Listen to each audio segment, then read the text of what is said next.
I am still the Chief Whip of Umkhonto weSizwe in the legislature. I'm a member of this committee. Chairperson, I see a very big delegation from the Department of Transport. I think they brought all our pecans. I hope that Nkomos, when he walk in, he doesn't faint when he sees such a big delegation. Thank you. Thank you, Chair. Lawrence de Klerk, member of SCOPA.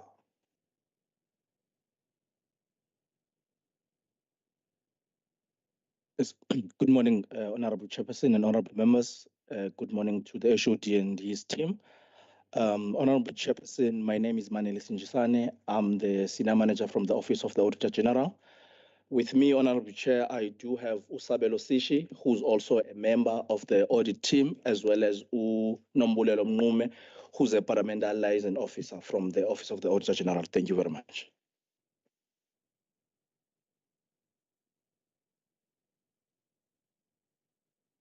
Good morning to the Chairperson, Honourable members, HOD and colleagues. My name is Nontlakani Pomtunu, Parliamentary Liaison Officer for Transport and Human Settlements. Thank you.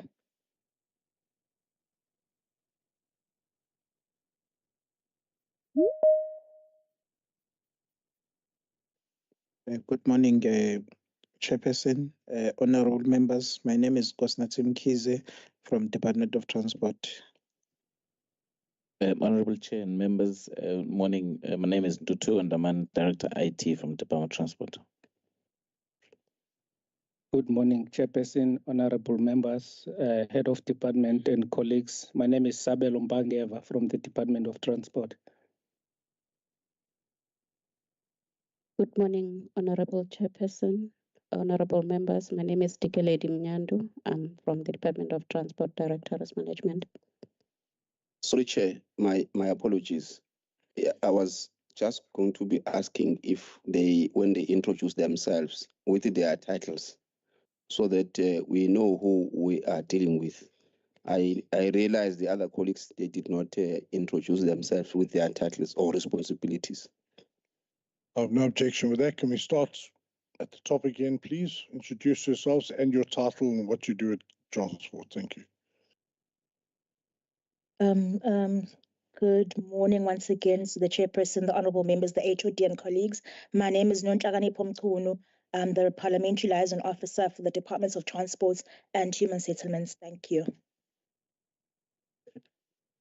Good morning once again, Chairperson and Honourable members, HOD.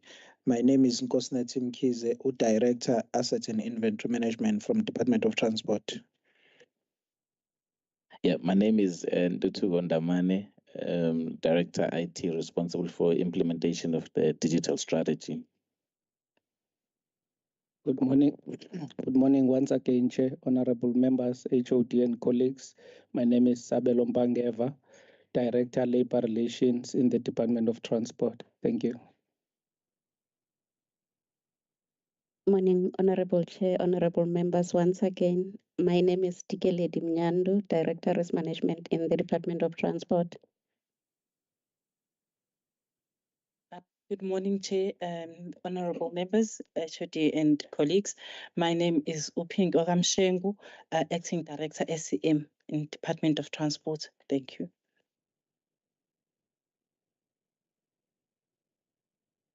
Morning, Honourable Chair. Good morning, Honourable Chair and Honourable members and HOD. My name is Usindi Obazwan. I'm the Chief Director for Human Resource Management and Development in the Department of Transport. Thank you. Greetings, Honourable Chair, Honourable members. Igama lami Ngubongiwe Ntombela. I'm the Chief Director for Strategy Management, responsible for planning, monitoring, organizational design, and empowerment programs, youth and designated groups in the Department of Transport. Good morning, Chairperson and Honourable members, HOD and colleagues. Advocate Numalo, who is the Chief Director for Road Safety and Traffic Management, Department of Transport. Thank you. Good morning, Chairperson, Morning to the honorable members, HOD, colleagues from AG, and the colleagues that are accompanying us for this hearing. My name is Simanga Ngubo. I'm a Deputy Director General, Corporate Management, responsible for Program, which is administration. Thank you, Chair. Good morning, Honorable Chair. Good morning to honorable members and AG officials. My name is Figile Sithole. I'm the DDG for Transportation Services, responsible for Program 3 and Program 4 in the Department of Transport. Thank you.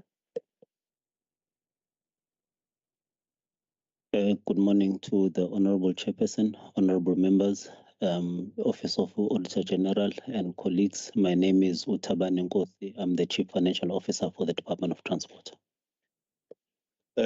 Good morning, Honorable Chair, honorable members, AGSA, led by Ubabu Madlal, team from DOT. My name is Usbon Sompele. I'm the HOD from Department of Transport. Thank you, Honorable Chair. Thank you. Members online, Kabo, can you help me there, please? All right, members online would like to introduce themselves. Good morning, Chair. My name is Hannah Lidgett, and I'm a member on the portfolio of transport. Thank you. Any other members? Sorry, I can't see from where I am.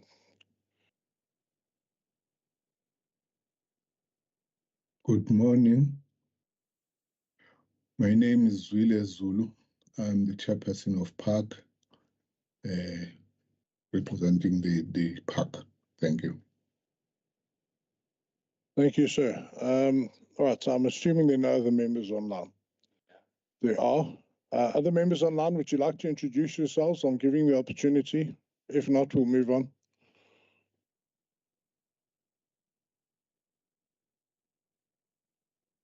Okay, gone. Right, we've got business to do. Mr. Magabani, would you like to introduce yourself? Thank you, Honorable Chair. In the department, I'm Stembiso Makubane, the member of SCOPA. Thank you. Thank you, Honorable Magabani. Right, okay. Apologies. I'm aware of... Hey, who's waking up there now? I know it's early in the morning. No, sorry. Sorry. My apology, Honorable Chair. My name is Honorable Bonginkosi Mgadi. I'm the member of Transport for Portfolio Committee. Thank you, Honorable Ngadi. Right, last time, any other members want to introduce themselves? No, okay. Right, apologies. I'm aware of an apology from the MEC. I've received a letter from the MEC citing a family commitment, and that's why he can't be here today. It is what it is. Are there any other apologies, Kabo? Yes, Chair. Good morning, Chair and honorable members. The apology that I received is from Honorable Naya and Honorable Madlopa. They're busy with the public hearing for COCTA. Thank you, Chair. That is correct. Unfortunately, there's a clash today between our activities and theirs. So that's duly noted. I believe the meeting is quorate. Okay. All right, so we've done the introduction now. We now proceed, unless there's any objection, to the presentation from the department. HOD, you will know the procedure. Before we start there, I need each of you to take the oath or the affirmation before we start the proceedings.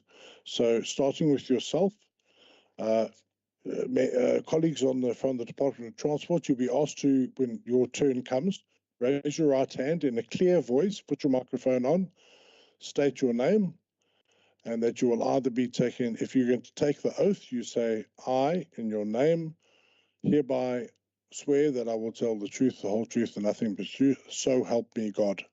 If you'd rather not take the oath that uses the words so help me God, you can say, I, Tim Browder said, hereby affirm that I will tell the truth, the whole truth, and nothing but the truth. Okay, so we need to do that for all of you, starting with the HOD.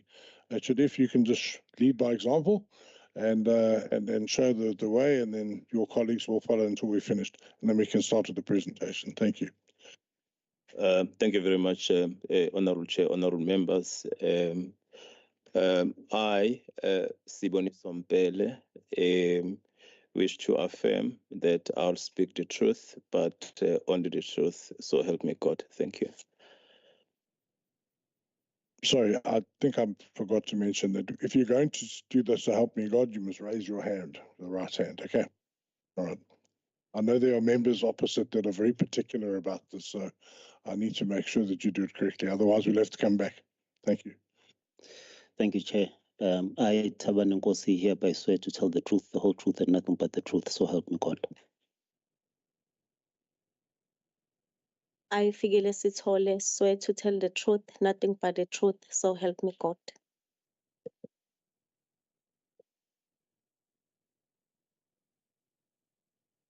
I, Simangangubo, hereby swear that I will tell the truth, nothing else but the truth, so help me God. I, Shedrack Numalo, swear that what I will say will be the truth, nothing but the truth, so help me God. I, Bongiwe Ntombela, hereby swear that I will tell the truth, nothing but the truth, so help me God. I, Cindy Zwane, hereby swear that I will tell the truth, nothing but the truth, so help me God. I, Pinky Mshengu, swear to tell the truth, nothing but the truth, so help me God. I, Digeledi Mnyandu, swear to tell the truth, nothing else but the truth, so help me God. I, Sabelo Mpangeva, hereby swear that I will tell the truth, nothing but the truth, so help me God. I, Ntutu Ndamane, swear to tell the truth, nothing but the truth, so help me God. I, Nkosinathi Mkhize, swear to tell the truth, nothing but the truth, so help me God.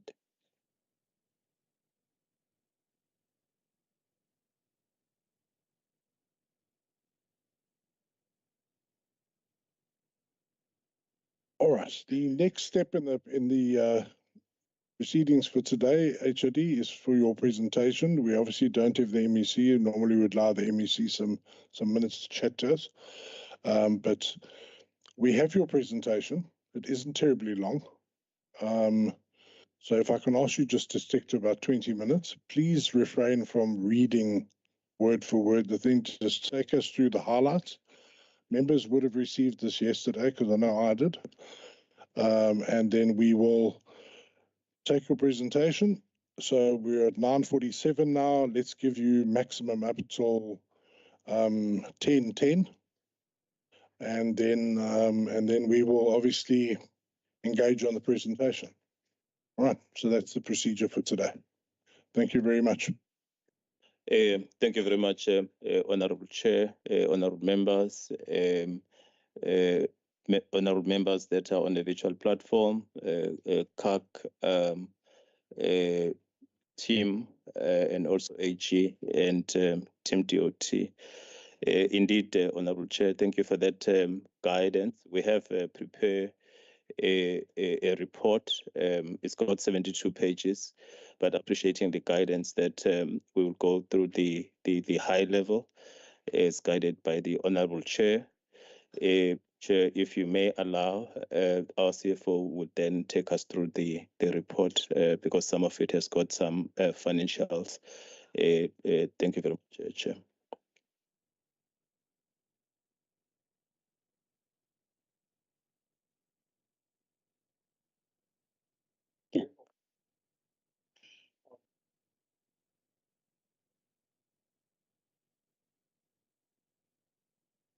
Thank you, Honorable Chairperson, and good morning again. Honorable Chairperson, I'll start with Resolution 197 of 2024 that dealt with the issue of revenue management for the collection of our traffic fines. Honorable Chairperson, on this one, the committee had made a resolution to find out the progress that has been made. Sorry, the presentation, is it going on to Teams?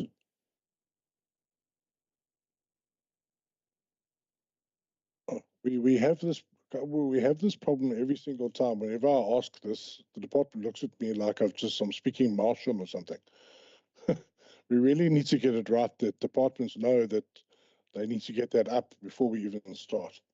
And I'm sorry, I'm not myself this morning, so I didn't pick it up.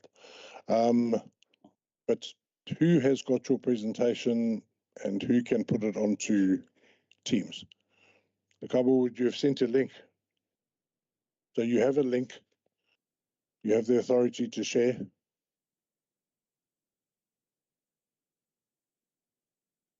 Sorry, Chair.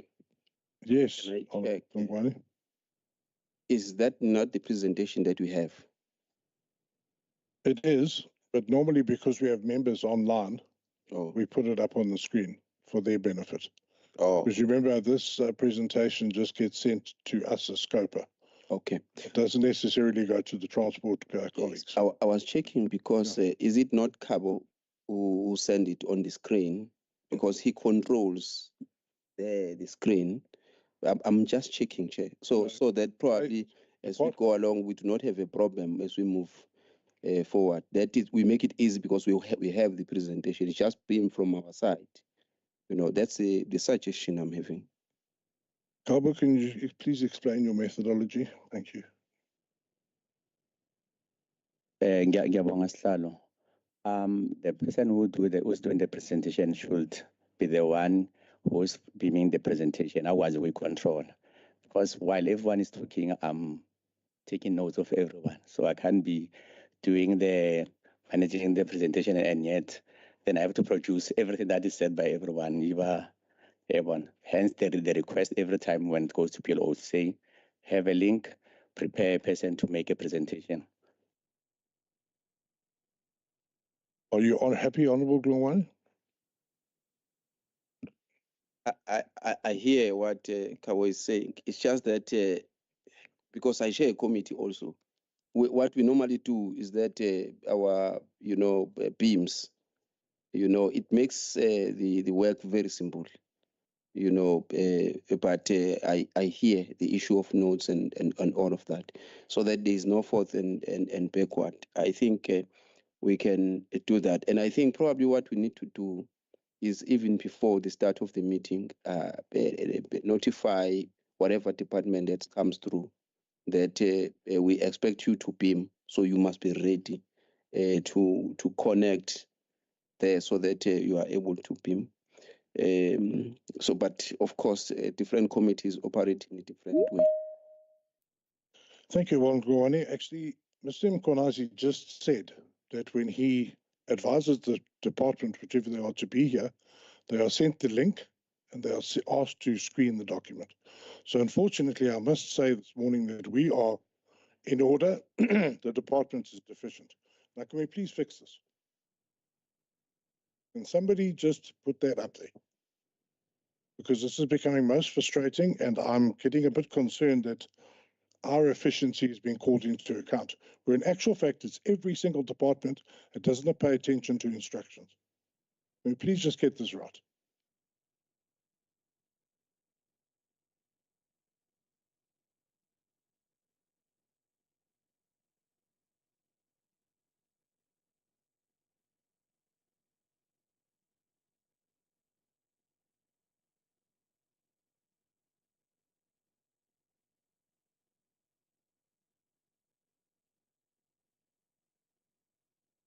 Sorry, can I ask, who was the link sent to? Can you tell me now who the link was sent to? No? Who is the PLO? Okay, so did you receive the link? Did you receive an instruction to put this document up? No, I did not. I received the link, but I didn't share it with the department because we were told that we were coming here physically, so I didn't see the need to share it. But I will beam the presentation. Let's get to the bottom of this. Did you send an email to the PLO saying you're going to be asked to put your presentation up? Okay, can you produce that email? I'm sick and tired of this now. Well, where is the message? Okay. No, sorry, Honourable Glongwane, shall I walk out and you want to chair the committee?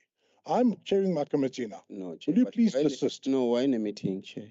Well, no, because every single time I'm trying to sort something out, no, Chair. You always insist on embarrassing me and trying to embarrass what I'm doing here. Have I embarrassed you? I am busy with something, and you always want to come in. So I'm glad Chair, the officials are saying. Chair, we're in a committee here. Every single Unless committee. you are saying we do not have a right to speak. Because you have a right to speak. You can chair the meeting. The issue you are dealing with, it affects the committee, the efficiency of the committee. But if you do not want us to speak in this meeting, you must tell us so that we leave with the door. You know, if you do not want us to speak in this meeting, because I'm asking, and I've been contributing positively in this meeting. I'm not sure where have I made anything, you know, unless you want to show me, you know, that anything that I've said here today, there's something wrong on it, because I've been making contribution into the committee. But if you do not want us sitting here in this committee, I can leave.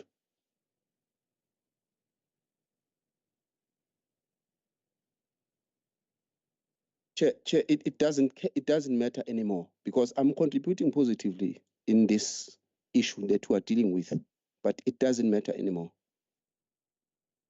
Honourable Mawani, you wanted to make an input. Please, if you'd like to make the input, please make the input. You obviously want to try and help solve this problem, which I think is really simple.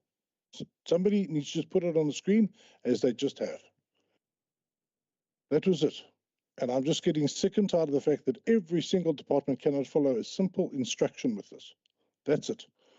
Kabu does a good job. He sends the information to the departments. Somebody there fails to pay attention. It is now being sorted out. Honourable Magobane, I'll come to you. I have Honourable Klungwani, and then I've got Mr. Mkanazi, and I've got Mr. Magobane. So, Honourable Klungwani, would you like to continue? You initially put your hand up because you wanted to say something. Chair, you know, let me rather not speak, because you've got your own preconceived ideas about me in this meeting. But I'm going to contribute on the departmental's issue. But what you have just done, it doesn't augur well with me as a member of this committee. As I'm contributing in the processes of this committee, unless you are saying the processes that you are dealing with are your own, it's not our issues.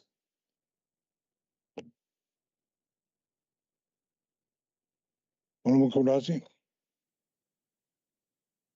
you had your hand up first. Honourable members and Honourable Chairperson, let me first apologize, because this is a logistical thing which did not even have to come to this far. We, as the administration, we should have made it possible that even before you come sit here, all these things been arranged and it is said. Now that it comes when you are seated here, I'd like to apologize, Chair, for all this. I think we'll sort it out that in future that, you know, when members comes in, then all the logistics and everything that is in order. Thank you, Chair. Noted. Honourable Magawani. Thanks, Honourable Chair. I believe that whenever a member raises something, it's within the rights of this committee and its members to have a say on this committee. We preside over this committee. You are a chair of this committee. We are members of this committee. There's nothing stops us from raising any important issue that we see on this committee. So I don't believe that it is fair even to the member that in front of the department, such a statement come from the chair of this committee, because this is a full-time member of this committee. It is very incorrect to have such statement towards a member in front of the department that's supposed to be reporting on this committee. So it cannot go like that. We are full-time members of this committee. It is within our rights to raise and be constructive on this committee, and also bring whatever opinions that we can bring on this committee that are still in line with the operations of the committee. Thanks. Right. Are there any other comments from members? No. Right. HOD, over to you. The time now is basically 10 o'clock, so if I can give it to 10:20. Thank you. Thank you, Honourable Chairperson and Honourable Members. On page 1, Honourable Chair, was Resolution 197 that deals with the compliance with regards to revenue management, where the committee had resolved that we present the progress made insofar as the implementation plan in addressing the audit finding, which was in relation to the collection of traffic fines. Honourable Chairperson, the department has implemented a process where we have employed AMA services of a consultant who is assisting the department in making sure that all revenue that has been collected by the department is accounted for. We have implemented our traffic fine collection strategy. We have implemented our write-off policy. We have also implemented on page 2 our concept of AMA smart roadblocks for us to be able to collect revenue by the department, where we have seen an increase in terms of this. We have also implemented on page number 3 our reminders via SMS, where members of the public receive SMSs in line with their infringements, and they are also directed to an easy pay process. On page number 4, Honourable Chair, this has yielded results on part of the department, where in the last financial year for 2023-2024, we had collected 8.7 million rand out of 17,398 fines paid. But in the current financial year, as of December, we had almost doubled that amount, coming to 16.8 million rand, with just over 38,000 fines being collected. So the department has implemented the recommendations of the AG in dealing with the collection of accrued departmental revenue. If you go over to page number 6 and 7, we have also appointed AMA summon servers through our EPWP program to ensure that all summonses are delivered on time or are executed on time, and we maximize revenue collection under this item. On page number 7, Honourable Chair, Resolution 198 of 2024 that deals with the expenditure management with regards to the prevention of any new irregular expenditure. Also on this, the committee had resolved that we show progress in the implementation of our improvement plan. In the 2024-2025 financial year, we have introduced our compliance in terms of our internal audit unit, where they have gone out to the regions to ensure compliance on SCM processes in the prevention of any new irregular expenditure cases. Internal compliance inspections have been done, and NAMA reports have been presented to IMENCO, where we have undertaken to also ensure that the department closes off previous commitments that were found to be irregular on contracts that we can move away from in order to reduce even the prior year's numbers in terms of irregular expenditure, where we are hoping that new cases are minimized to zero and that we deal with the old cases that arose from our irregular expenditure. But we have gone great strides in reducing our balance, and hopefully in the current financial year we will reduce it even further with no new cases being identified for irregular expenditure. On page number 8, Resolution 199 that deals with the compliance in terms of the consequence management. Also on this one, Honourable Chair and Honourable Members, the committee was looking for progress in the implementation of full consequence management. This component is being dealt with by our Labour Relations, where we had updated the committee in our last meeting that Labour Relations meets every week to ensure that they go over AMA reports that have been presented that are emanating either from internal control or that are emanating from our investigations that are there. There are reports of consequence management that have come through where action has been taken and the report has been presented to members. We have also presented an updated report with regards to consequence management action that has been taken, which is also ongoing. Honorable Chair, we also report on this to CAC and to other committees on a quarterly basis where we show progress in terms of the consequence management that has been taken by the department in line with AG's recommendations. On page number 11, Resolution 200 of 2024 that dealt with the compliance with the key legislation on strategic planning and performance management. The committee had resolved that we show progress on implementation of this part. The department is pleased to announce that we adhere to the revised framework for strategic plan and annual performance plans. We do reporting and monitoring to determine the progress towards achieving our targets, our core objective in our respective plans in line with the framework. We do submit our reports on a quarterly and annual basis. There is also midterm reports that are submitted in line with the legislated framework. And this has also improved in terms of our findings by the AG when it comes to our reporting and compliance with such. Technology has been introduced nationally to monitor a report on performance. The Department of Planning and Monitoring and Evaluation has introduced an electronic quarterly performance monitoring system to facilitate ease of monitoring and reporting provincially and nationally.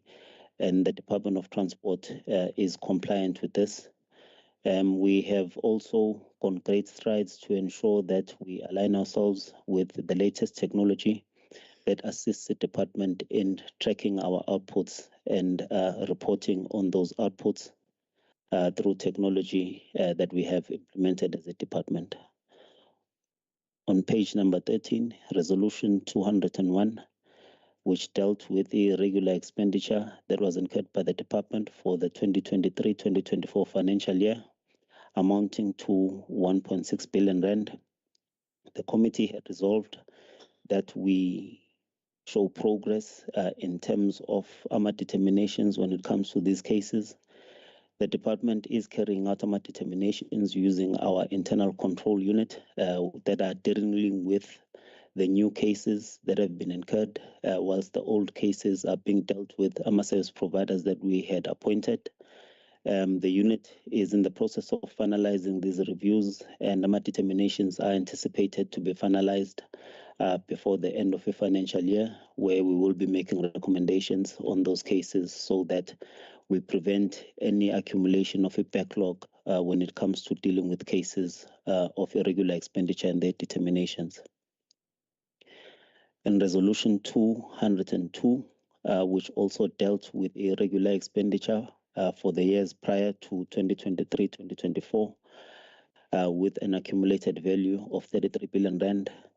The department is undergoing a process of reviewing these cases, where we have also submitted 16.2 billion rand in terms of our condonations to Provincial Treasury, where we are awaiting an outcome from Provincial Treasury. We have attached on page number 16 progress that has been made in light of these transgressions, where at a high level, Honorable Chair, we have 789 million rand worth of transactions that are still in progress in terms of investigations. We have just over 7 billion rand where our investigations are still to commence. We have cited some cases that are not irregular from our reviews that also will be submitted to the Auditor General at the end of a financial year when we submit our report. We have submitted condonations to Provincial Treasury for 8.7 billion rand. And we have also draft condonations that have also been submitted to Provincial Treasury for 16.6 billion rand, where we are waiting for our outcomes. But this, Honorable Chairperson and Honorable Members, is an ongoing process where we are trying to ensure that we don't increase a backlog in terms of our cases that we're dealing with when it comes to irregular expenditure. On page 17, resolution 203, which relates to a fruitless and wasteful expenditure that was incurred in the 2023-2024 financial year for 320,000 rand. Honorable Chairperson, we would like to report that the department is currently in the process of recovery through legal services, where a debt process has been initiated and a debt will be set up for us to be able to recover the loss that would have been incurred in project P303. Resolution 204 of 2024, which also deals with the fruitless and wasteful expenditure. Honorable Chair, on this one, it had a heading of 4 million rand. Honorable Chair, we would like to state that in the 2022-2023 financial year, the fruitless and wasteful expenditure for the department was 17,000, where we have investigated these and we are in the process of finalizing our recoveries and write-offs, where it was deemed not possible for us to be able to recover. But in the current financial year, we will have showed how we would have resolved on it on the report that will be submitted to the Auditor General. Resolution 205 of 2024, which dealt with our forensic investigations that have been concluded. Honorable Chair, we have 17 cases that have been finalized and closed. And on the 12th that are in progress, it's where we are finalizing the issue of our reports that have been submitted in line with the legislation. And there are a number of pages that are there, so I will then skip in terms of a report to page 55 of the resolution, which then deals with our SIU investigations in terms of our proclamations that are there. Honorable Chair, we have attached the SIU reports and SIU investigations for the noting of the committee. Honorable Chairperson, I will then go to Resolution 207 of 2024 under page 60, which deals with our infrastructure projects, where weaknesses were identified by the Auditor General on one of our upgrade roads, which is P303, where the committee had resolved that we show progress in terms of a poor management of those projects. The department would like to report that we are ensuring that there are no new upgrades that are being undertaken without a process of expropriation being done to ensure that we prevent any reoccurrence that will get done. We have also implemented measures in terms of making sure that those projects are monitored and the progress is being tracked.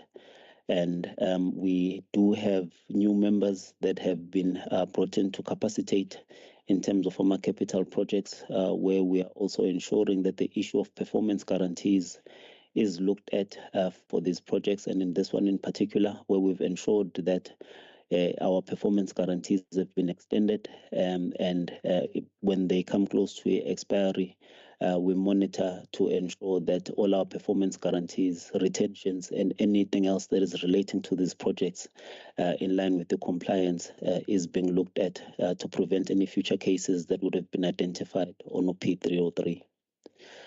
Honorable members, on Resolution 208 of 2024, which dealt with the rehabilitation of P242, where also there was a slow progress in terms of this project. A progress on this, Honorable Chair, is that a department had initiated monthly and weekly meetings to ensure a progress when it came to site, when it comes to this. Honorable Chair, to date, we must note that out of the 9.6 kilometers, only 6.12 kilometers have been surfaced. But the reporting is still to be finalized because there's still landmarking and studies to be undertaken. However, Honorable Chair, we would like to state that even after my interventions that have been made by the department, there is still a slow progress in terms of this, where the contractor is failing to complete the project, where we've initiated a process of termination, where the service provider has been served with the notice of termination. Unfortunately, unfortunately, Chairperson, this is one of those projects where we have put measures in place, but a service provider is not coming to party in being able to complete this project. But we will be providing further updates once the termination has been complete and the emergency processes that will be put on by the department to ensure that we finish the road in particular. Under our resolution 209 for the infrastructure projects, which was a pilot portal program on various roads for the department. Honorable Chairperson, on this one, we would like to update the committee by saying that the department has appointed an independent investigator to carry out a comprehensive investigation in terms of this program, and we are just waiting for a finalization of the report where corrective action will then be implemented in terms of consequence management where applicable, and any recommendations that will be brought forth by the report of the investigator. On Resolution 210 on 2024, where it comes with the achieving of our key performance targets, where the department had performed poorly when it comes to the achievement of these targets. Honorable Chairperson, the committee wanted to find a progress when it comes to this on what the department is intending on doing. The department has investigated a lot of, or has done research on various aspects on making sure that we report our projects on time and that our outputs are actually met when it comes to this reporting. We have also gone through a process where we will be implementing a system under all infrastructure development management systems, or IDMS, that will be assisting the department in making sure that we are able to report progress in terms of our projects, which will then be aligned to the expenditure of a department. And we are positive, Honorable Chair, that in the year that we are coming to now, 2024-2025, we should be in a better position of reporting in terms of our achieved outputs versus our budget at the end of a financial year through the systems that we have implemented. Honorable Chairperson, on Resolution 211 for information systems on ITC projects, there were cases that were raised by the Auditor General in light of our integrated traffic contravention management system, our Oracle Primavera P6 modules, our OPAS systems that we have been using. Honorable Chair, I would like to state that we have gone to great strengths in making sure that we improve our integrated traffic contravention management system, where we have finalized our specifications with our recommendations made by the Auditor General, where we will be going out on tender before the end of the current financial year to ensure that the new system incorporates our recommendations made by the Auditor General. On Oracle Primavera P6, we have ensured that there is usage of the system, and we will be able to provide a report to the committee and to AG at the end of the year that shows that we have implemented the use of the system. And also, when it comes to the issue of OPAS and the cancellation of tickets, we have ensured that we improve these measures, and we have also gone to lengths in making sure that we procure our systems that are now fast enough and with enough memory so that we don't experience any future system crashes or future system failures when it comes to the collection of traffic fines or any reporting that is related to the issue of traffic fines and the use of these systems. In terms of our strategy, we have implemented our data center system, where we had gone out on tender for the implementation of our data center. This will also then assist in making sure that we comply or we improve on the issues that have been raised by the Auditor General when it comes to these IT systems, Honorable Chair. This then brings us to the end of our resolutions that had been raised by the committee, but my colleagues, if there are any gaps through the HOD and through you, Chair, they will be able to fill in the gaps. Thank you. Thank you, CFO. HODs, anything you'd like to add? Thank you very much, Chairperson. In recognition of time, in terms of consequence management, we also provided supplementary more information, Chairperson, because in the past there has been a concern from the committee that the department is not dealing with consequence management. Subsequently, the report initially we were reporting only on irregular expenditure, but I then requested Labor Relations to also include all other cases that we've dealt with, Chairperson, in terms of consequence management. But it's for the committee just to note and to read. Thank you, Chair. Thank you, HOD. Right, now I'll go over to the members. We were initially going to hold this engagement online, but some of the members present were absolutely adamant that we had to see the department in person. So we've arranged that. So I will now hand over to the members. I've got Honourable, you can just note for me, please. Honourable de Klerk first. Any other hands? Yeah, Honourable de Klerk. Thank you, Chair. Dear Department, I've been in this legislature for a while.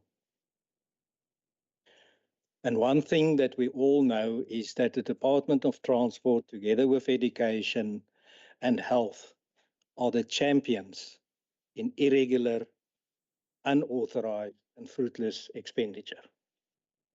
And I assure you, as officials, knows that very well. That's why if you look at the resolutions, you'll see that many of the resolutions deals with that issue. But it seems to me that you do not take that expenditure seriously. If we just look at the irregular expenditure on its own, not even talking about fruitless and wasteful and unauthorized. Irregular expenditure is expenditure incurred in contravention of or not in accordance with any applicable legislation. Everybody in South Africa must follow the law. If you have irregular expenditure, it means that the department did not follow the law. They are breakers of the law.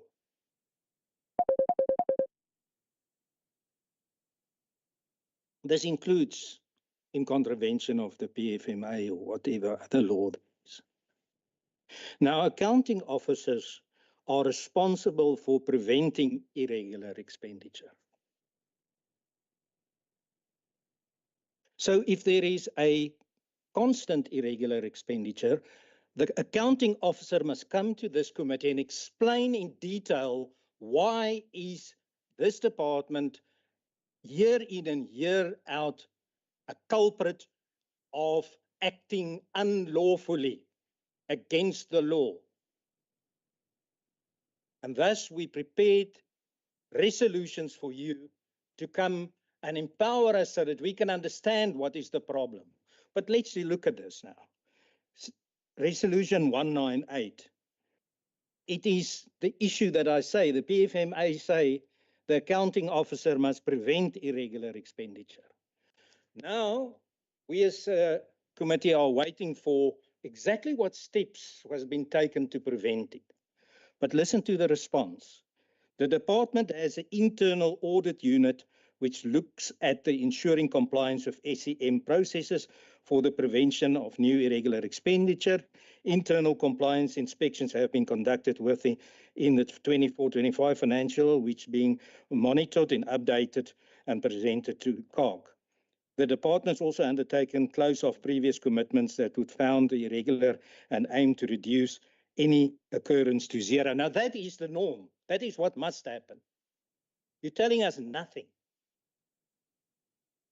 Sorry that I'm upset, but you are telling us nothing.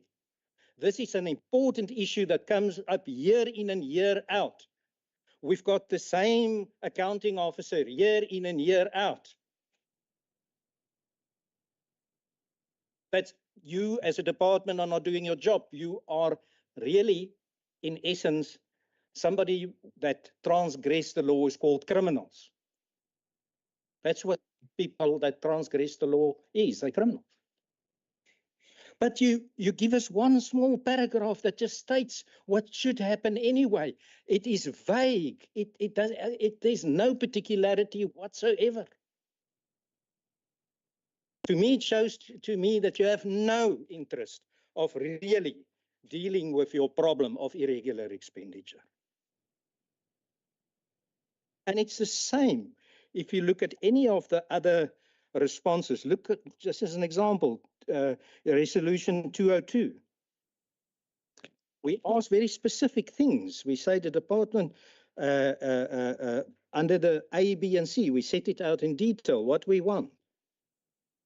And then what is the report? The department is still awaiting the outcome of the Provincial Treasury on the condemnation report submitted. What was submitted? When was it submitted?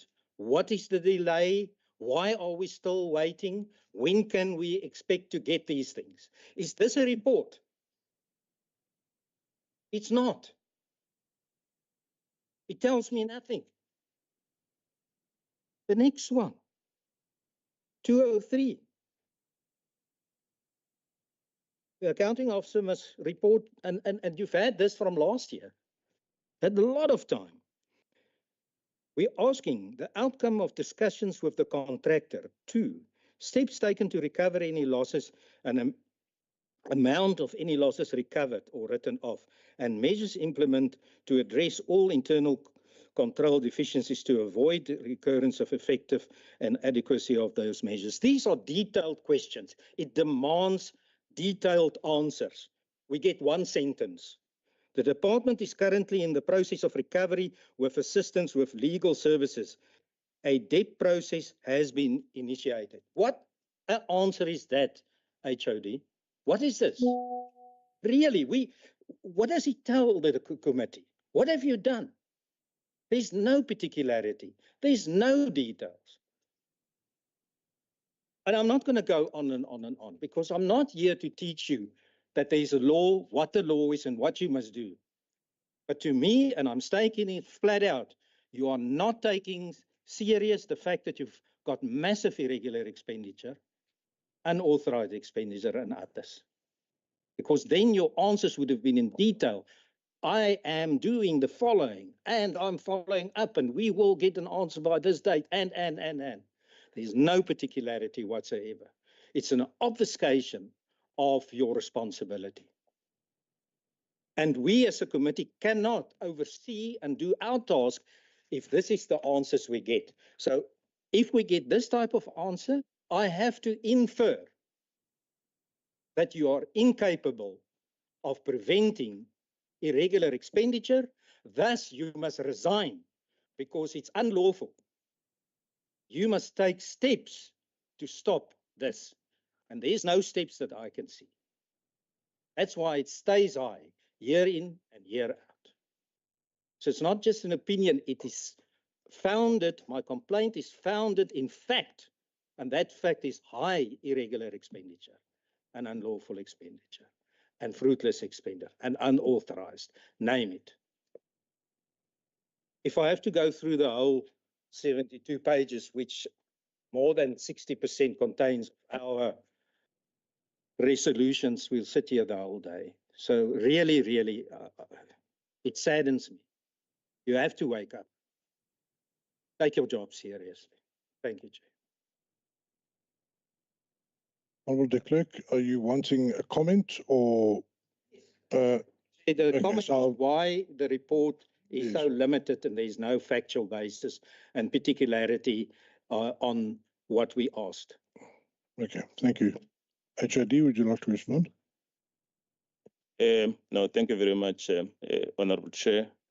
We welcome the comments from the Honourable Member.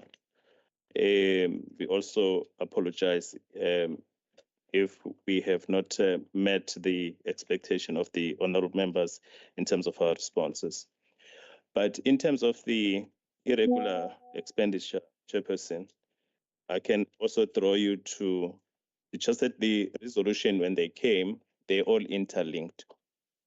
If you look at Resolution 198 and also linking it with Resolution 199, and you would find that on page 9, for example, Honorable Chair, we then started to allude in terms of what then caused the irregular expenditure. It were contracts that we prior entered into, for example, the 4197 and 419 panel, and eventually we stopped that contract, but it was awarded a few years ago. The other one was the area-based consultants. We believe that we have articulated in terms of what then caused that also contract. And again, it was also the interpretation of the law, Chairperson, because the area-based, if I can just expand on it, we also employ services of consultants to assist the department in terms of construction and maintenance in the districts. But however, yes, there was a finding by AG because in terms of how our specification was laid out, which then led into us appointing 11 companies. But the interpretation was that we had to appoint only one person just to do work for all the 11 districts. So I think it was an interpretation of also how we crafted the spec, but we acceded to that. Eventually, we withdrew. But Chairperson, many years ago, around 2011, 2012, the department also came up with an initiative we employed. We did Uvukuzake, which became a very nice and a good program for our province. And then Uvukuzake, eventually Chairperson, was challenged in court as a set-aside, and then eventually it became irregular expenditure. So we then had to go back as far as 2010, and just to make sure that we declare those and we start dealing with the condonation. The plan hire contract, Chairperson, also it's a contract that we were using even prior 2015. So even all those, Chairperson, just to make sure that our accounting processes are correct and also guided by Treasury, we also did that. But Chairperson, if you're starting to look at now the trend, as CFO was alluding to, if you look at the last 2 years, the irregular expenditure subsequently has dropped in this department, and fruitless and wasteful has dropped. So basically, that's Chairperson how I could respond. But we do take the counsel in terms of the detail. It's just that, again, as I said, it was 72 pages. Also, when we look at the program, Chairperson, we then thought probably we needed to report at high level. But if there are any annexures in terms of the detail, how far we could go in terms of reporting, we can then produce a much more detail. Probably it could be much more thicker report than this, Chairperson. And hence also that's a reason also why we also brought the whole team, so that should our interpretation based on what was expected on the department, we can also able to assist. But if the honourable members that are also looking evidence and the processes, we also maybe made a wrong judgment that we felt that it was going to be a rim and rim of information, Chairperson. Thanks. But we take counsel for future. Thanks. Thank you. Honourable Clerk, are you done? Chair, it's my wish that there is no irregular expenditure, but I think that hope is, it's not a good hope. Please, department, prove me wrong. Prove me wrong, I'm challenging you. Because if you don't prove me wrong, I'm going to call for you to resign. Right. Members, Honourable Mkhize. Thank you very much, Chairperson. Just actually got two questions, but one is leading to another through you, Chair, to the HOD or the department. Just a brief on Vozake.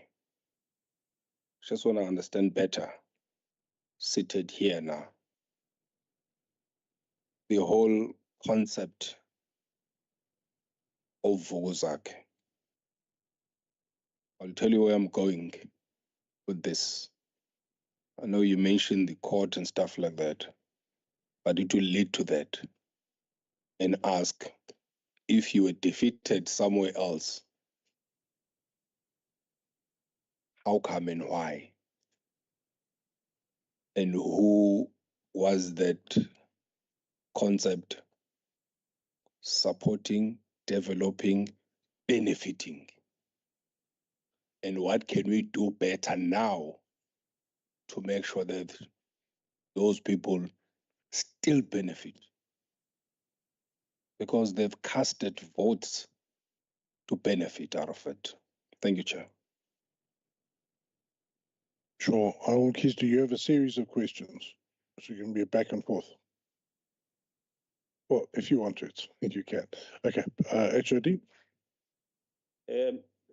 Thank you very much, Honourable Chair.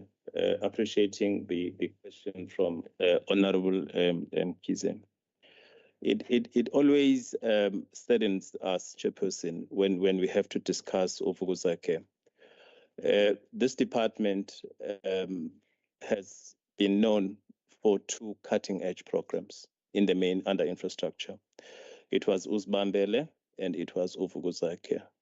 To a larger extent, the extraction, and in fact, we even attracted other provincial governments to come and learn from us in terms of how we executed these 2 programs.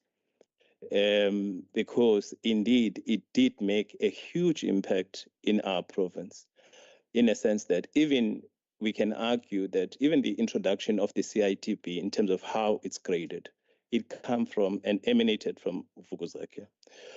Other provinces as well have also taken a cue and also learned from this program. It was a program that it was introduced around 2000, Honourable Chair, with the sole purpose of radical economic transformation and making sure that there is also a participation in other races that were not participating in the mainstream of the economy. Then we introduced the program. It started with a funding of about 60 million. Then it grew to $1 million of rands. But along the lines, Chairperson, it benefited many contractors that, and also people that never thought that an African in particular will build a proper bridge, an African in particular would even upgrade a road to a surface road. An African would even own a plant, and these days they actually do own plant. So then the department, in as much as at that time I was not an HOD, I was still a junior, but it's a program that we definitely in all districts assisted us in terms of making sure that we maintain and we implement our programs. Then around 2015, if my memory serves me well, then we started to get challenges through courts, Honourable Chair. Then there were other associations that were then starting to say, look, we don't like the Vukuzake, it's a set aside, it's ring fence, and so on and so on. Eventually, it went to court. I think our colleagues probably would assist me. And then there was an off-court settlement. So eventually, then, because it was challenged at court, then it was then found to be irregular. But the impact it had into many of the KZN and also into many South Africans, because it did find its expressions in the SONAs and the SOPAs. But unfortunately, it was said that we had to do away with that program. But subsequently then, to answer the question in terms of now, how then do we move forward? We've now crafted another program, which is the contractor development program, which is still at the infant stage. We started last year, and also hoping that it will do the same. But apart from that, then there were also the regulations that were discouraging the issue of subcontracting and so on. But currently, we are, once that program has been launched, I think it will be known, the MEC is pushing hard to make sure that we do what is similar to Uvukuzake, but taking to all consideration to make sure that is also not seen in terms of set aside. There is a version, similarly like RLTFs as well. All those such programs, they are being revamped so that we make sure that they are relevant and they are found complying with the law. But it's one of those programs that it makes a huge impact, but indeed, in terms of the compliance through laws, we have found one thing, but it's said that it happened that way. But in fact, on Sunday, the MEC was in Potchefstroom, and some of the contractors were still even asking, how about the participation of Vukuzake to some of the that program? So you'll then get a difficulty in terms of then saying, look, because of the compliance with the law, but there is an assurance in terms of that there will be another contractor development program that the department is busy with. And unfortunately, Honorable Mkhize, that's where we found one thing, but the impact, it's undisputable in the whole province about this program. Thank you, Chair.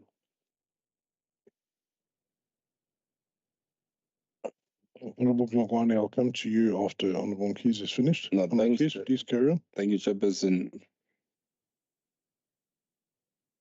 Will I be wrong to say, then to ask, we hearing and watching on TVs the issue of the so-called business forum? If you compare now and then, there was no such. Now, clearly, through you, Chair HOD, you mentioned the court, possibly the law that works in those courts. Where I'm sitting and representing many people of KwaZulu-Natal here in KwaZulu-Natal legislature, clearly that same law has deprived the majority that were benefiting, that are supposed to be benefiting, either as SMMEs, job creation, where people live. Hence, today we are sitting with the problem where you've got the very same SMMEs that were developed, some of them that were still waiting to be developed, that are seem to be blocking project. The very same community project, not government project, community project. Because of the same blinder, if I may call it that way, that the department was unable to defend in court. Lastly, I still believe that the department can do better to do what is correct and to do what is right, like they've been doing before. Thank you, Chairperson. Thank you, Honourable. HOD. No, thank you very much, Honourable Chair. Just to respond to the follow-up, the noble, just to add, the noble principle of Uvukuzake as well, it did away with subcontracting. Those that are involved in construction, you would find that you get a main contractor, you get a subcontractor. But the issue of the CPG promotes what we're currently using, promotes the subcontracting. But Vukuzake on its own, we're at grade 1 up to grade 6, would, even when we advertise our tenders that are higher than grade 6 and 7, we will then even dictate that you would need 4 or 5 Vukuzake contractors just to be part of that particular project. I remember, Chairperson, if you know, in Nanda, there is a road 577. We built that, and the contractors that were built, even that a big bridge coming back to Upper Highway. But not to label the matter, Chairperson. Whether the department failed or not, it was a cost issue, Honourable Member, whether we would want to take this matter to the Constitutional Court and challenge the freedom of association. Because if I can be explicit, people that took us to court was SAFSEC, and some of them were also African people. So then it was an issue of then saying, in terms of they were challenging under the primacy of freedom of association, then that's where we realized that probably if we take it to court, then developing a program, maybe it would be worthwhile to start coming up with a program. So that is basically how a sergeant took a position to say, maybe let's not go to the Constitutional Court. It was going to be too expensive. But however, we're still of the opinion that indeed, arguably so, it make a huge impact. But if you'd want to draw Vukuzakhe vis-a-vis the business forum and what happens currently and so on, because I'll be also talking not from an informed position, because currently there hasn't been any study that I'm aware that would make me to arrive at a conclusion and have a position, and also without wanting to mislead the honourable members. Probably it's something that we can look at. But indeed, we're starting to have a lot of business forums that are mushrooming. The economy as well is not doing well. And you would find that, Chairperson, that even a small project like your grade 1, your grade 2, when you start advertising, you're having a lot of influx. You get people, probably 400 or 500 people contesting just for a small project, maybe less than R1 million, which is unfortunate. But there's nothing else you could do because everybody are hopeful that indeed infrastructure, if they get 1 or 2 projects, and then they'll be able to assist. That will be my comment for now, Honourable Chair. Thank you. Thank you, HOD. Right. Honourable Glungwane. No, Chair, thank you so much. I've decided to ignore the inferiority complex that has been displayed and continue with the work of the legislature, because I'm sent here by the African National Congress. I think let's appreciate and the presentation that has been given by both the CFO and the HOD. I think we must also highlight that the department is a real improvement. We see a lot of improvement. I think you must continue with what you have started. And I think for the first time after so many years, you received the clean audit. And that to us, it's work that is being done. Because balancing service delivery with cleaning your books, that is not a very easy balancing act. So we must appreciate the work that you do. Of course, there will always be concerns of the unauthorized or wasteful expenditure. Those concerns will always, because you are such a huge department. The issue is, what are you doing about? And I think the report that you have provided us, you've highlighted the number of initiatives that you have undertaken, and I think it's bearing fruits. You must continue. This is what we want to see. You as a department continuing, because when you spend those long hours and we come here, we do not appreciate, we're unfair. We must appreciate you to say we see what is being done. Of course, there's still a lot more which still need to be done by yourselves to ensure that, and we hope even in this financial year, we are going to see another clean audit. We expect that, you know, and I'm hopeful that I saw the Auditor General that you are working closer with, which to us gives us hope, because when we go and report that this department is handling the public purse in accordance with the law, I find your responses to be very detailed in terms of the explanation that you are talking about here, that you've provided us.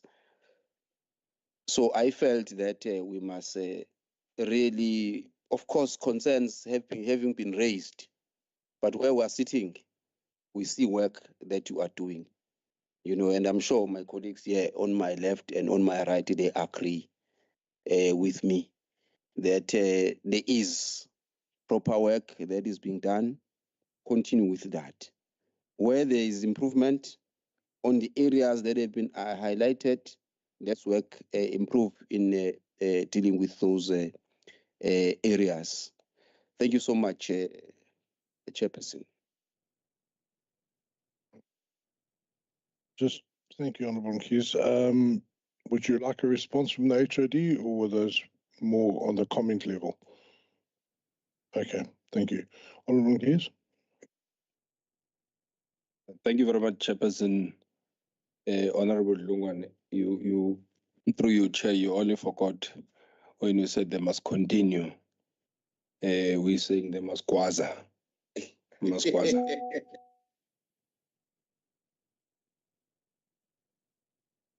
Okay, thank you. They must drink.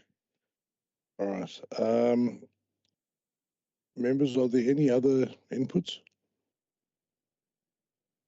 or questions? Honourable Magabani, you were very insistent that we met the department in person. Are you sure you have nothing? No, obviously, you don't have to. No, thank you, Honourable Chair. I think the report was quite clear. So it's more of following up and making sure that what they've given us as responses and the way forward and what they've planned to do, we follow up on that. Should be that we will deal with them in the next meeting. Thanks. Okay. If all the SCOPA members are then done, I would like to ask the questions I have, and that's really going to be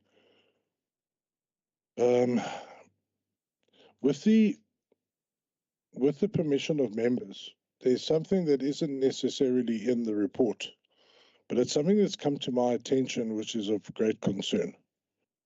Can you tell me what you know about Operation Utuka driver's license project? Can we just start there? Because this is an area of great concern that I've received information on it, and I'd just like to get into it. So tell us about Tutuka driver's license project and Horwood's production, the supplier. Can we just touch on that, please? No, thank you very much, Honourable Chair, for that question. I would broadly, and then I think colleagues will also remind me in terms of the supplier, since you quite correctly, it was not also part of the resolution.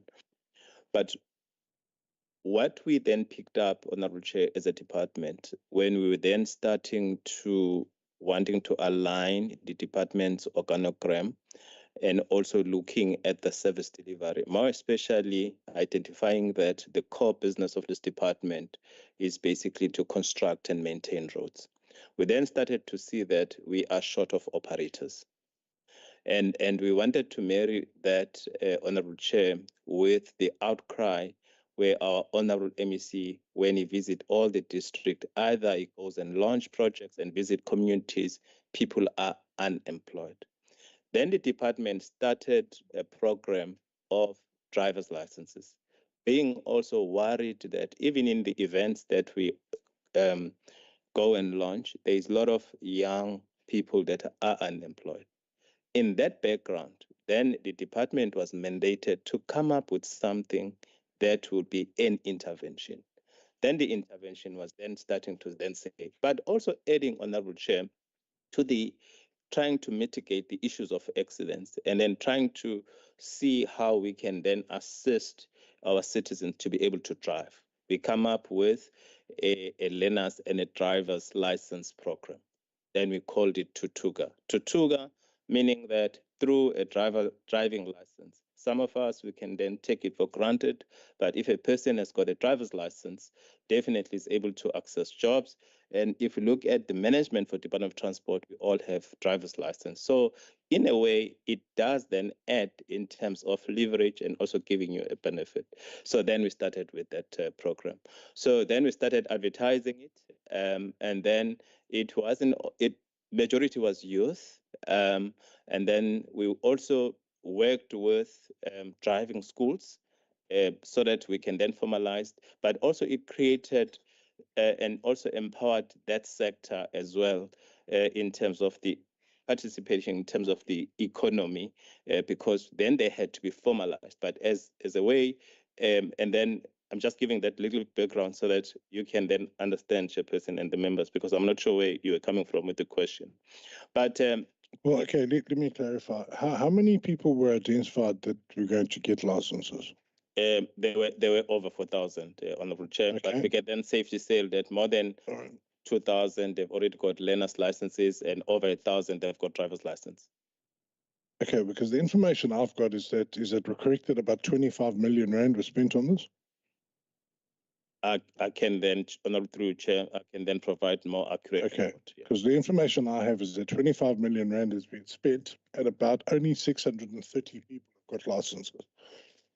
So 4,000 was the target. We spent the money, but only 630 driver's licenses. So we will direct a question to you, but we need to be very careful on the facts here. What are the facts you have? Because you just said something different, over 1,000. I'm not including learner's licenses. I'm saying, because learner's license is great, but what you need at the end of the day is the driver's license. You need this thing. Yes. That's success. But before you get there, you need a learner's license.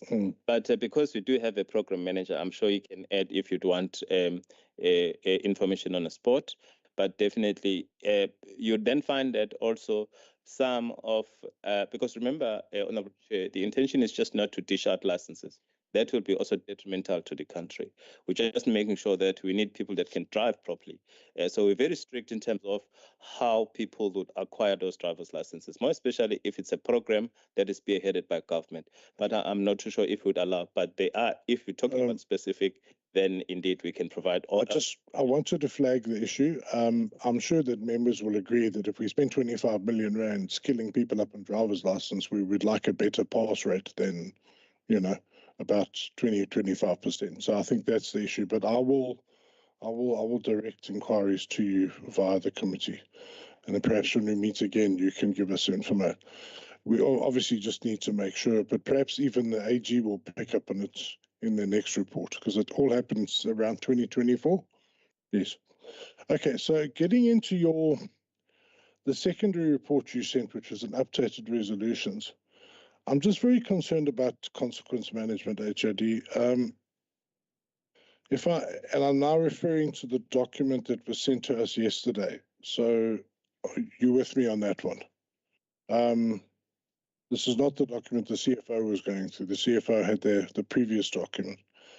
So I'm now looking at page number 3, which is the response on regular expenditure. But if I can just scroll down to the bottom of page 3, going into page 4, I'm just concerned about the progress on a lot of these matters. And let's just start at the top, because I think it's going to be instructive to go through everyone. So I'm looking at the table where it starts at salary level. This is the nature of defence. Are you with me? Right. I'm sure that should be nature of offence, not the nature of defence, because under that column it lists everything. Oh yeah. Okay. So the first one is maladministration. Can you give us some specifics on that? Because as we, if you look at this table, you'll see maladministration down there. The next one is loss of state TLB. And no, TLB is a very expensive piece of equipment. It's gone. And we're getting very scant details as to what's going on there. So let's do it. Tell us about the loss of the state TLB. Thank you very much, Honorable Chair. More recently, 5 years back, we started to see that our yellow fleet is being stolen, more especially around the Durban region. In fact, they even stole, Chairperson, more recently, an excavator. But we then implemented and put trackers, and that's how we were able then to recover that. So the first TLB that was stolen and the grader that was stolen in Bumbulu. If you go down, I think it's going down towards Manzimtoti, maybe an alternate to freeway. Then we have a Bumbulu camp there. They came on a Sunday, tied the guards that are there. As per the report, they had keys, but also we picked up that, or maybe I shouldn't say that because this is publicized, that, but we have engaged the service providers that the keys seem to be one key for all the machines, but we have engaged Bell and the manufacturers. They came into our yard and then they took a TLB, they took and a grader, and it just vanished. And because it didn't have tracker at the time. So we followed the matter, it all disappeared. But subsequent to that, there was also an excavator. But I think the issue of discipline, it's when we also pick up that maybe there would have been also a negligence on the side of the operator and so on. But indeed, we're starting to see a lot of a surge in terms of either people stealing tires. In fact, even our storeroom in Merebank in Durban, they broke in, they took 36 tires and so on. So we definitely starting to pick up those. We are strengthening the issue of security, but also in all the equipment that we're now purchasing, we don't take ownership unless there's a tracker. So I'm not sure in this particular case, Chairperson, because I don't have all the details because I'm not involved on the case and who is involved, which is area. I'm worried that I might mislead the committee. But there are these cases where yellow fleet is definitely under attack. Thanks. I think what I'm talking about is that we look at status of the case, charges against official withdrawn due to the lack of evidence. We're in a position where they either just believe you that that's okay, or we want to know what that actually meant, and we can't drive down into due diligence on consequence management unless we know, okay, that's a compelling reason why, there was nothing. The next line, unbecoming behavior, and the matter resumes in February. What is unbecoming behavior in this case? What is it? Chairperson, it could be the issue of, for example, of discipline. No, but do you have somebody here who knows? Labor relations is okay. He can add. I want to drill into these things. Yeah, so I'd like to know what unbecoming behavior is and whether that's taken seriously. Unbecoming behavior could be, I don't know. People not coming on time, people not... It could also be a GBV charge. It could be somebody being naked in the office. What is unbecoming behavior? Is it a minor thing or is it something major? Labor relations? Thanks, Honorable Chairperson. Unbecoming behavior, Chair. Although on this one, I cannot necessarily be able to point out what it was. However, normally, unbecoming behavior would normally... See, sorry, this is my problem. I'm asking about this case. You've got a number here. Are you not able to comment on any of these matters specifically? Yes, I can comment, Chair, regarding the loss of TLB. No, but unbecoming behavior, this particular one, do you know what this particular employee did? If Chair, if it's possible, I would just like to try and retrieve the records so Okay, that I so can this is partly the point I'm trying to make, is that you need to have this information at your fingertips when you meet with SCOPA. And members will understand when we receive that report from Public Works. Perhaps you'd like to talk to the HOD of Public Works, because it was incredibly detailed and gave us the kind of information that we could look at just at a glance and have a feeling of assurance that this is where the matter is, whether it's kind of been a swept under the carpet one or whether it's actually really been dealt with seriously. And that is partially the problem I'm raising here, because, there's an issue of fatigue. And when you just obfuscate on a matter long enough, people just get so tired of it they say, fine, not interested. And unfortunately, colleagues and members, this is where people get away with murder, because they know all they need to do is play the system out until people just get tired of it. And then we end up with a really bad civil service, where we've got people amongst us. And I'm sure you all know members amongst us that just feel that they can laugh at the system, and they've played it. Okay, so for instance, here now we've got, next one is fraud and falsification of information. It's really serious. So the proposed date for submission and mitigating is only, we don't have a date. So for instance, we don't, and I'm just pointing out the weakness here. We don't know when this started. So was this last year, 2 years ago? And it's unfair for me to put you on well, it's actually not unfair, because I would expect you to know everything about everything presented today. But the point is, we don't know when that started. This matter might be 6 years old, and only mitigating and aggravating factors is happening on the 14th of February. And I could ask you now, okay, what's happened there? But then you probably won't know. Fraud and corruption. Then if I just carry on, the next page really concerned me, because I saw, if we go now to page 4, theft of gas cylinders. That was closing arguments were submitted by both parties on the 15th of November, 2024, and you're still in March waiting for, because remember, this was your updated resolutions. You sent this yesterday. You're still waiting for a decision. Is that correct? That's 4 months ago. Yes, correct, Chairperson. Okay, so next question that comes out of all is who the hell are you using to handle disciplinary stuff? 4 months. So, because remember, you said, Jack, closing arguments were submitted. Now, I deal with disciplinaries a lot. We've got our Lawrence here as a lawyer. You present your closing arguments. It shouldn't take 4 months. It should 2 weeks, maybe a month, and then you come back and you say, okay, I found you guilty or not guilty on this, whatever, okay? And then can we have arguments on mitigating and aggravating circumstances, and then a sanction is determined.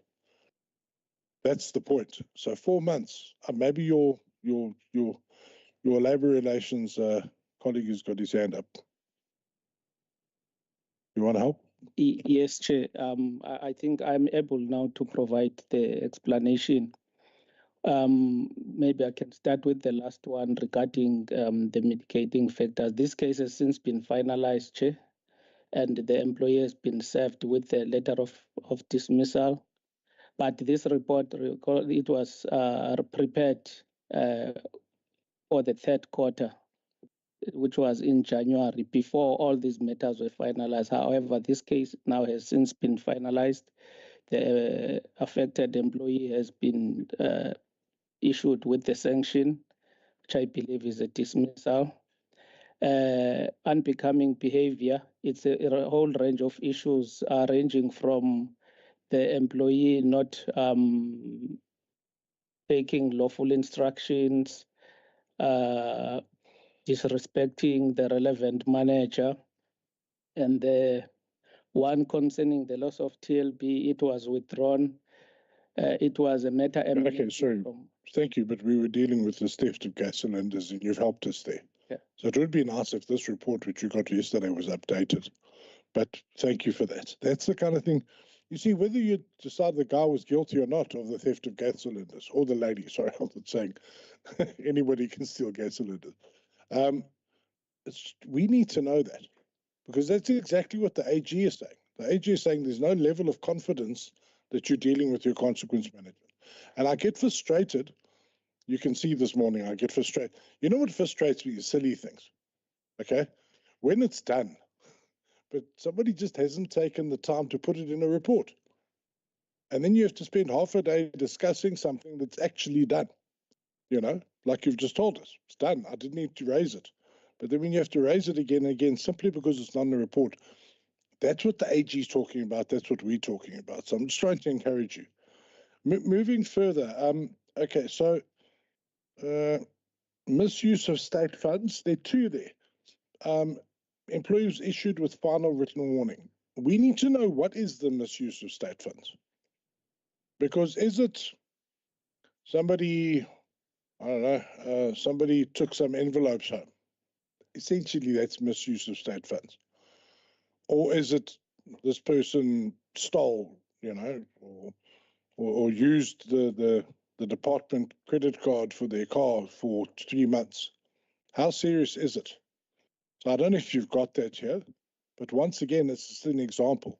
Misuse of state funds, employee, you know, this is what should be there. Employee did this. Then we know, hey, oh, this is really serious. Or, you know, that's a minor infraction. Perhaps they procured something and shouldn't have done it in exactly that procedure. So it's a misuse of state funds, but we got bang for our buck. Do you understand what I'm saying? Misuse of state funds, that's it. It's like, oh, okay, what is that? For instance, let me go down another 2 blocks down, soliciting a bribe. Should be the biggest like red flag we see, but we see there the matter is finalized and the employee was given a 1-month suspension without pay and a final written warning. But surely soliciting a bribe should be summary dismissal. So can we discuss this one? Do you know anything about that one through your HOD to your labour relations person? Can you comment on that one? Not at this point, Chair. See, and I hope my fellow SCOPA members don't think I'm being too harsh here, but you should have that. When you come here this morning, any single sentence, item, whatever, of any of the reports you've given us, you sure to say, absolutely, Chairperson, here is the chapter and verse. Okay, and once again, I'm telling you now, this is why the AG raises these issues, because you can't explain it to the AG, so they have to put it in a report, then we get it, we ask you about it, and you know what, we asked you about this HOD in October. I'll come to you. In October. This is now your second bite to the cherry to say, right, let's clarify all these issues, and still we don't know who solicited a bribe. But can you help us now? I think it's important. Yes, Chair. This employee allegedly solicited a bribe of 3,500. Don't say allegedly, because you said the matter is finalized. Oh. So he's guilty, right? Yes. Okay, so this person solicited a bribe, was found guilty of it. Yes, Chair. And how much was it? 3,500. Okay. Do you feel that a bribe, so who handles your disciplinary matters? Is a bribe surely not summary dismissal? Okay, maybe let me explain that. During the disciplinary hearing, Chair, an employer rep will present the available evidence and lead the evidence from both parties, that is the employee and the employer, in which then the presiding officer is the one who decides or pronounces what sanction is appropriate based on the evidence that has been led and the merits of the matter, which was the case. I understand that, and we don't have the merits before us, so it's difficult to say. But you know, normally in most organizations, you have some certain things that are, if you do X, Y, Z, like I think drinking on duty is summary dismissal, as far as I know. You know, what do you call that? It's sort of like it's a list of offences and the prescribed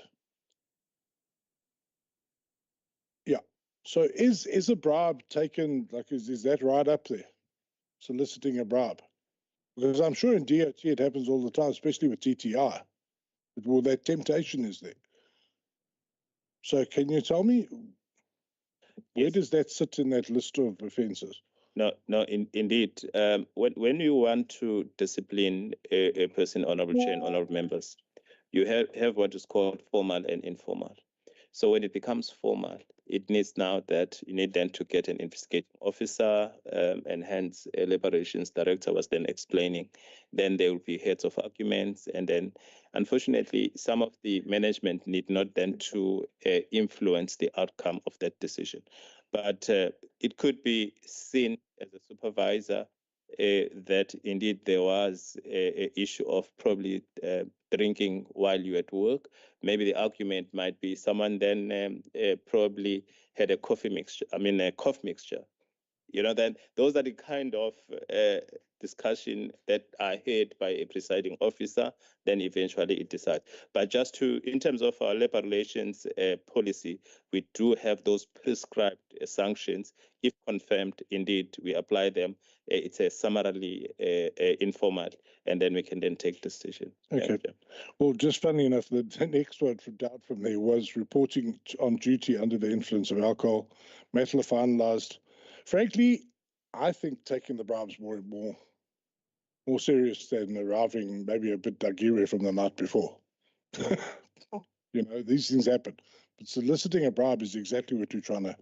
So I think HOD, our labour relations friend there, sorry, I can't remember the name.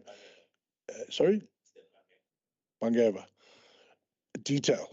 And I honestly, if I can just commend to you to reach out to the HOD of Public Works. They had an amazing, we have, I'm sure if you talk to, Carver, you could assist with that, eh? The schedule of summary of information that we got from Public Works. Okay, yeah, so we could get that across to you. It's just a really good template. I'm encouraging all the departments to look at it. You don't have to use it, but it's a really, really good template, and it just makes it really clear for the members. So if I can just really impress on you to, I want to join members in thanking you for the presentation today, from a SCOPA point of view, and thank you. Yeah, I'm coming to the folks online. Please, I'm not letting you down. I'm just finishing the SCOPA section of it. I do believe that you are trying to achieve what the AG has set out for you and what PAC has sent out for you, and I do appreciate that.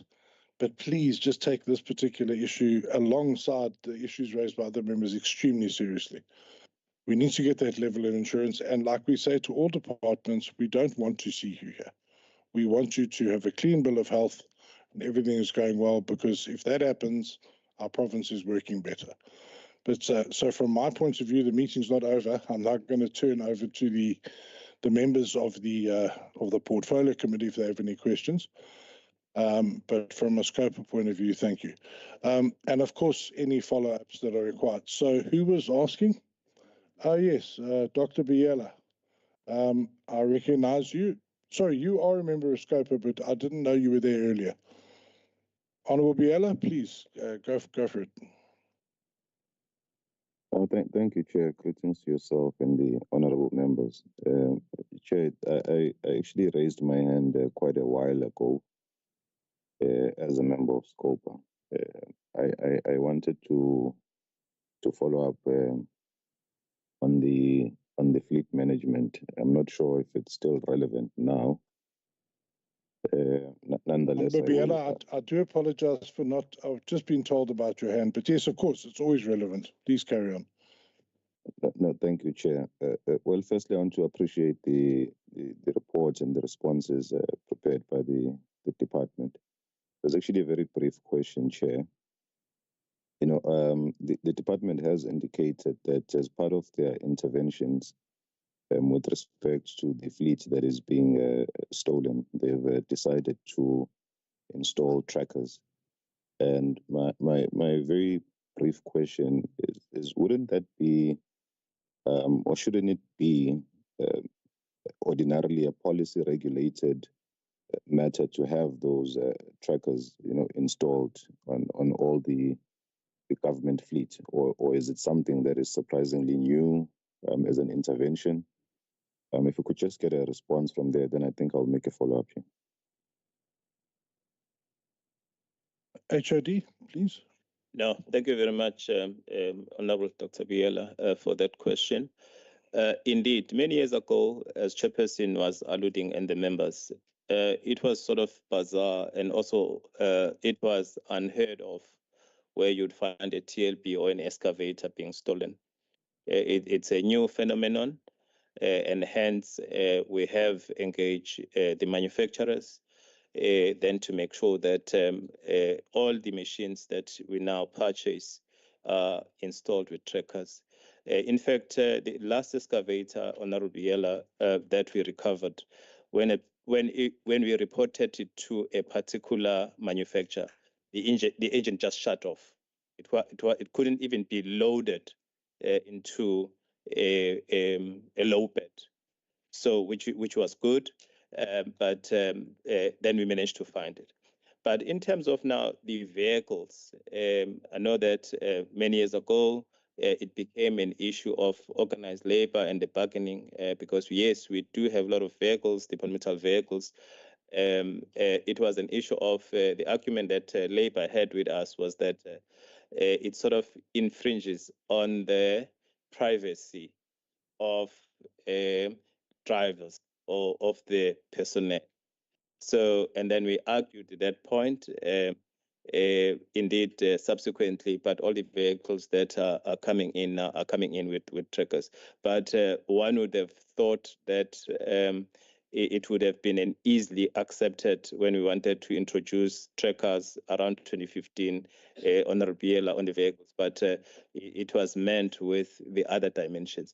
But indeed now all vehicles I can assure and confirm to honourable members, and also the yellow fleet are all fitted with trackers, and we can able to trace them. Thanks.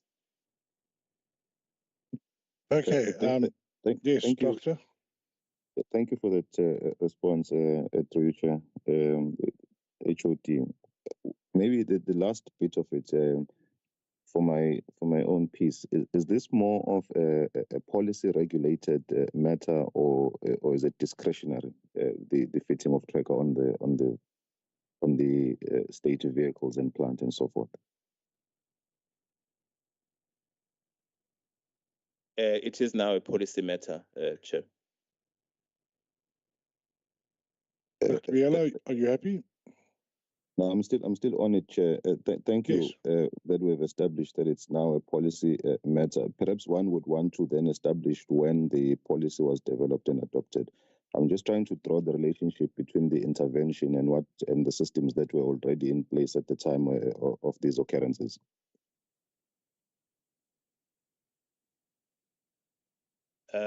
We could provide that, Chairperson. I might not have the accurate dates, but probably on a follow-up. Thank you, Chair. Honourable Biela, do you have anything further? While I sort of appreciate that the HOD is saying that he may not know the exact date of the adoption or the existence of the policy around the regulation of such. Does he perhaps have an idea, the year, the months, not necessarily a specific date on that policy? Because, Chair, where I'm going with this question, I'm trying to understand the installation of the trackers is now being presented as an intervention to the theft. And I'm trying to understand when the policy was adopted so that one can actually ascertain that it was not necessarily, whether it was a matter of negligence on the side of implementing a policy that was existing, or the policy was not there altogether during the period of these thefts. You make a very good point, Honourable Biela. HOD, can you comment? I think obviously the point that Honourable Biela is making is how long has this policy been in place? And in this particular instance, if it had been applied, would we have not a situation with this TLB? No, indeed, in the past we didn't have that policy. I can definitely assure honourable members, but I can then just check when that was implemented, and then provide the response to the members. But as I alluded on, we even don't take a receipt of any yellow fleet unless it's got a tracker. Okay, I think that, you know, maybe this helps Honourable Biela, but this matter was finalised in December 2024. So it must have happened last year sometime. Do we have any idea? Is this matter 5 years old, 6 years old? Is it a year old? Has anybody got just an indication, which is what Honourable Biela is trying to get? Honourable Biela, it doesn't appear, you can't see the faces in the room, it doesn't appear that anybody has an idea. Sorry? Okay, we'll get the response, but I think the point that Honourable Biela is making is tracker is not a new thing. The number of companies out there that provide tracker services, and I'm quite surprised because, you know, TLB doesn't move very fast. It should be quite easy to chase it down and stop it. So yeah. Anyway, right. I believe there was a hand from Honourable de Klerk. Sorry, before Honourable Biela, are you satisfied at this point? I note the responses, Chair. Thanks. Okay, thank you. Honourable de Klerk. Thank you, Chair. Just on the disciplinary processes, what is quite worrisome is the time it takes to finalise it. Now, I see it starts and then it gets postponed for quite a long time, sometimes months. Now, that should not be so. In the private sector, these disciplinaries is finalised within a month or two. But it seems in in government, it takes longer. Now, let's use a normal case. Let's use a similar case, a criminal case. That can be postponed, say, for 3 to 4 months for trial because the court roll is full. There's no earlier dates available, together with the availability of the practitioners. It does not make sense that it in a disciplinary, it gets postponed for such a long time because there is no court roll. It's this matter that they are dealing with. So I think what is wise is to, when you appoint your presiding officer specifically, one of the instructions will be, pleased, this matter must be finalized within a specific period. Because otherwise those private practitioners will postpone it far into the future, and it's unnecessary, and it is bad for justice, because justice delayed is justice denied. So my suggestion is, please, when you instruct your presiding officers, one of the instructions is there must be a tight leash on these matters, and they must be finalized within a reasonable time. And I would say 3 months is the max. I'm giving government now an extra month. But here we see it takes much, much longer. I'm sure everybody will agree that it is imperative that it's short. It is the right thing. That's how justice should be meted out. Thank you, Chair. So are there, sorry? Yes, I know the AG's got a hand up. Are there any other SCOPA members who'd like a question? All happy? All right. What I would like to do after the AG is go to the other members online and specifically ask those members of the portfolio committee who have been so patient if they'd like to pose any questions. But I'll just in preparation after the AG, please, members of the portfolio committee, pose questions that are SCOPA related and related to the presentations we've dealt with today. If it's a policy issue or a strategic development issue, an annual performance plan issue, if you can just keep that to the portfolio committee meeting. All right, so AG, please, you'd like to give us some input. Thank you. Thank you very much, Chairperson. Greetings to the honorable members of the committee. Greetings to the department and to my fellow colleagues. Honorable Chair, there was just one clarity that we wanted to highlight. We couldn't keep quiet. One of the honorable members referred to the department having received a clean audit. We just wanted to clarify that as much as we commended the department in improving their outcomes, but it was not a clean audit. It's an unqualified with other findings. That was all we wanted to state. Thank you, Chair. Thank you, AG. Right, turning to the online platform, are there any portfolio committee members who'd like to raise any issues? I can't see, so can you please help me there? Are there any hands? No hands? Can we make absolutely sure? I'll give you a 5-second countdown. 5, 4, 3, 2, 1. Right, no one online wants to ask a question at this point. Right, Honourable Clerk, you've got another question? Yeah, it's once again hopefully assisting the department. In one of the other departments, I had the same complaint about the particularity of the report. Afterwards, the official from the Auditor General's office came to me and said, you know, if it's answered in detail, it empowers the department because these resolutions is taken on decisions taken by the Auditor General, complaints that the Auditor General has. So by answering it in detail, you utilize what happens in this committee to answer the Auditor General in the following audit. So it is imperative for your own sake that it's in detail, because it will assist you next time the Auditor General arrives there. Not just us at this committee. So surely everybody can see the importance of particularity. Thank you, Chair. Honourable Glungwane. Chair, because it's me who raised the issue of the clean audit. Probably the AG can help us and educate us with regard to the issue of a clean audit. Is it legislated?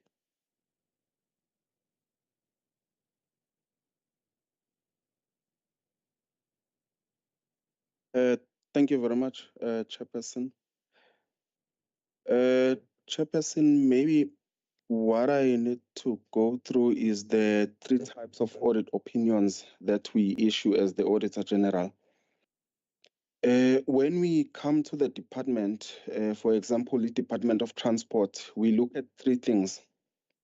We look at their financial statements, we look at their compliance with laws and regulations, and we also look at their performance information, the accuracy and completeness of their performance information. So when we issue a clean audit for a department, what it means is the 3 items that I just listed, all are clean, or there were no findings. For financial statements, we're saying they are unqualified, meaning there were no material findings. Or if there were material findings, it means the department, we allowed them to adjust those material findings. So we say the financial statements are unqualified. Then we go further, we look at compliance with laws and regulations. So that is where we look at the department in layman's terms. Did you do things legally or in terms of the law? Then if we have issues there, we'll issue what it says, findings, compliance findings.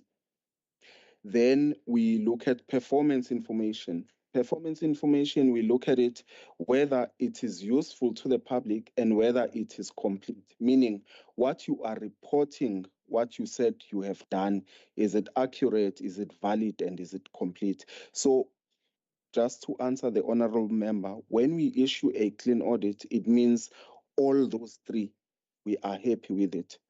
But with this particular department, we are happy with the financial statements. meaning the debits and credits are okay. So the department just needs to concentrate on compliance and on the performance information. Thank you, Chair.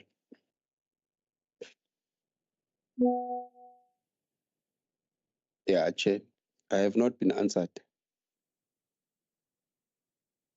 Yeah, maybe rephrase your question or ask Yes, it again. I've asked the clean audit. Is it there in the legislation? That's what I'm asking. Are you asking whether or not the term clean audit exists in legislation? Okay. AG? Thank you, Chairperson. Apologies, Honourable Member, if I did not address your question. Let me just say, Auditor General audits in terms of the Public Audit Act.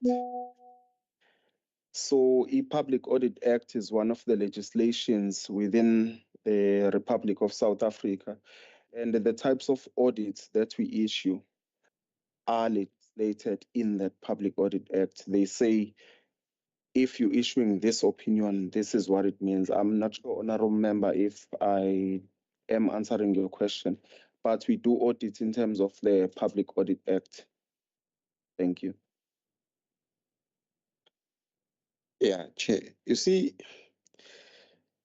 AG is a serious entity, and some of these issues that we have been taken to say there's a clean audit, there's no clean audit. The reality is that there's unqualified, there's qualified, matters of emphasis, there's a disclaimer, but there's no clean audit. It's us that we've been saying, that, and the media and everyone else. Now I'm saying, I'm arguing, Chair. No, I will argue. I will argue, Honorable de Klerk. Yeah,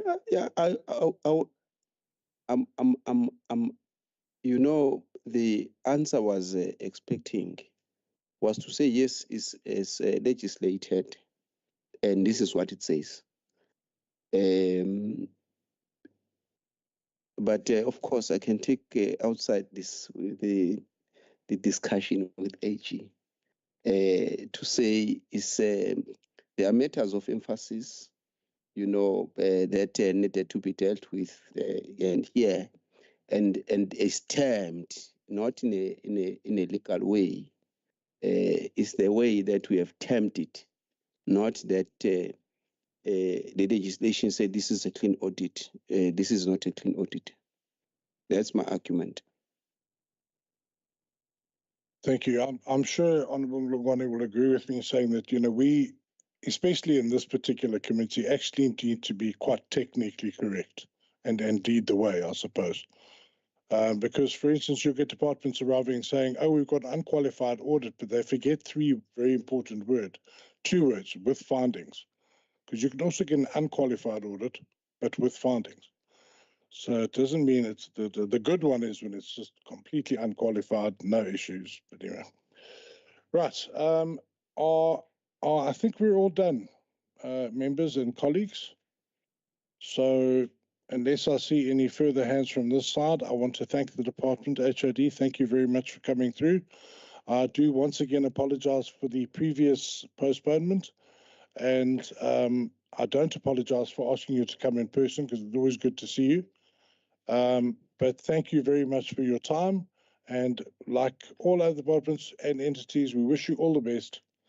And I'm sure that we will engage later on during the year. And we'll take it from there. Thank you very much. Sorry.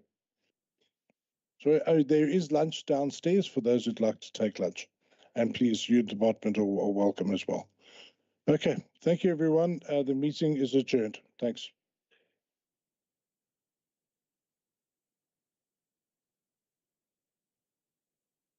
Yes, to avoid fruitless expenditure, you're all instructed that you must have lunch. You cannot go home without having lunch. Thank you.